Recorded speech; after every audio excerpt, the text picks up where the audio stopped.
Given what most Americans believe, the next statement may be more shocking than any previous. The fact is, the United States is not a country, but a corporation contractually created by the Constitution. Your state is a country, per the law, and your original citizenship is of that country. Our founders instituted themselves to be first and foremost citizens of their respective states. As of 1787, those states already had formed a union, and they created the Constitution for the purpose of perfecting that union in forming a national government. They did not intend that the new nation have any jurisdiction or powers over the states or their citizens that were not specifically enumerated in the Constitution. They stated this point quite clearly in Article 1, Section 8, Clause 17 of the Constitution.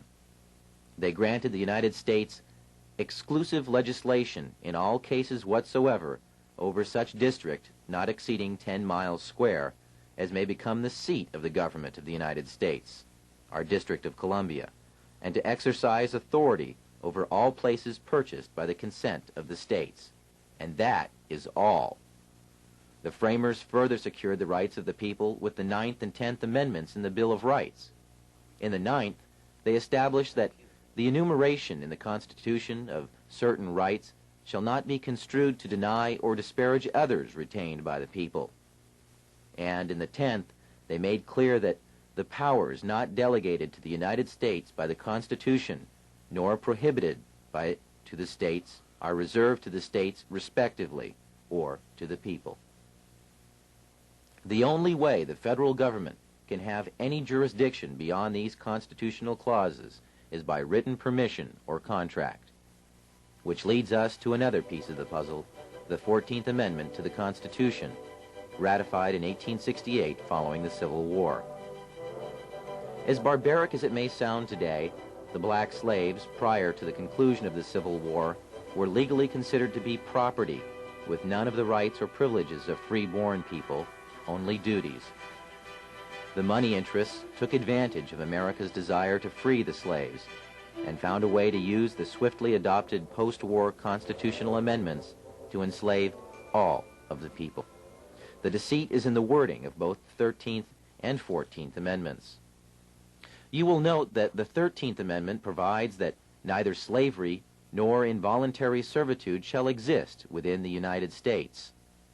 But why the emphasis on involuntary servitude? Isn't it the same thing as slavery? Sure it is. But they had to mention the concept of involuntary servitude because they wished to retain another type of slavery, voluntary servitude. Voluntary servitude is an ancient and established concept. It was the way serfs became subjects to their lords during feudal times in England and other European countries. It was a way for free men to earn a living at a time when all property was held by a select few, and thus anyone who wanted to farm and support their family had first to agree to be subject to a lord of the land. Our forefathers hated this concept and designed our Constitution to exclude titles of nobility, making all Americans sovereign. The 14th Amendment turned the intention of the founders on its ear by making voluntary servitude a requirement for former slaves to gain the rights already guaranteed to free-born United States citizens. When the slaves were released from their involuntary servitude following the war, their status was changed from that of being property to that of being a person. But being a person still entitled them to none of the rights associated with citizenship. So the 14th Amendment ostensibly was written to provide the former slaves with the same constitutional rights of free-born American citizens, but only if they agreed first to become subject to the jurisdiction of the corporate United States. Making oneself paramountly, that is, first subject to the jurisdiction of the laws of the United States, however, limits access to parts of the Bill of Rights, as we'll explain in a moment. But first remember, anyone who voluntarily subjects himself to the laws or jurisdiction of another is, in every way, obligated to abide by the terms of any contracts or laws established by whomever establishes the rules of the contract. In simple terms, This meant that the former slaves became subjects first to the United States, and secondly to the state in which they lived. They had no sovereignty whatsoever. This status had never existed in the United States prior to that time. The 14th Amendment created a new class of citizenship in the United States, a second-class citizenship. Up until 1868, every American was a paramount citizen of their state, and by virtue of that, also a citizen of the United States, with full individual sovereignty as guaranteed by Amendments 9 and 10 in the Bill of Rights. But so-called naturalized citizens, or 14th Amendment citizens, are paramountly subject to all laws of the United States, and, having no status as freeborn citizens, have no access at all to the unenumerated rights retained for the people by Articles 9 and 10 of the Bill of Rights. That's because, in order to get any rights at all, they had to subject themselves to the jurisdiction of the corporate United States, which left them no unenumerated rights. The only rights they had were those specifically written into the Constitution.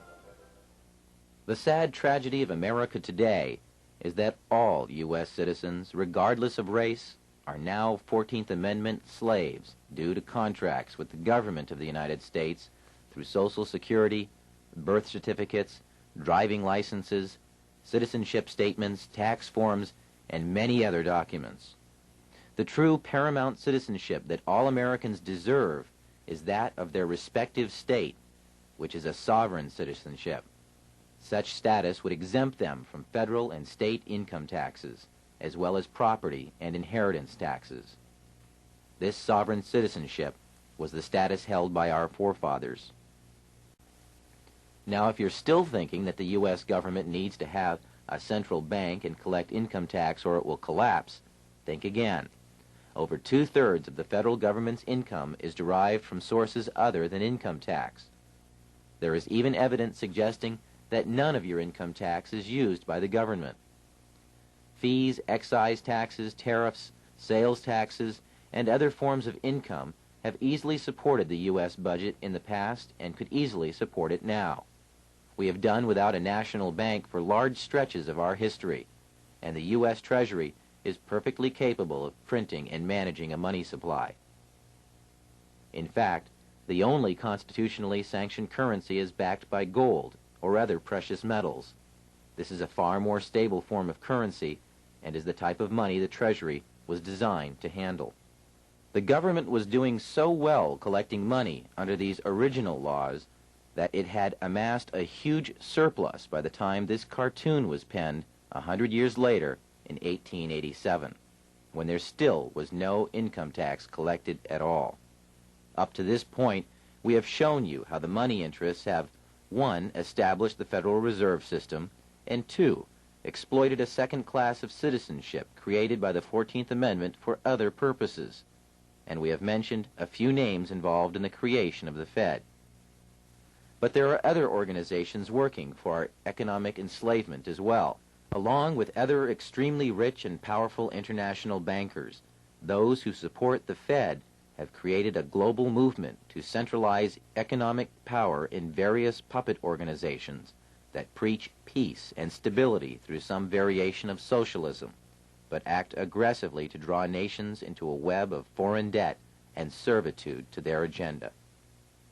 The United Nations, the World Monetary Fund, and the Council on Foreign Relations are all committed to an agenda of world domination through manipulation of economic power. The Council on Foreign Relations openly admits to being a private club, yet it is the primary recruiting post in both international banking and the federal government of the United States. Richard Nixon, Nelson Rockefeller, John Foster Dulles, Dean Rusk, Alger Hiss, Robert S. McNamara, and every president since FDR, with the exception of John Kennedy, have been members of this exclusive club where super financiers and your elected representatives can mix freely and plan the next step in the consolidation of power in a new world order.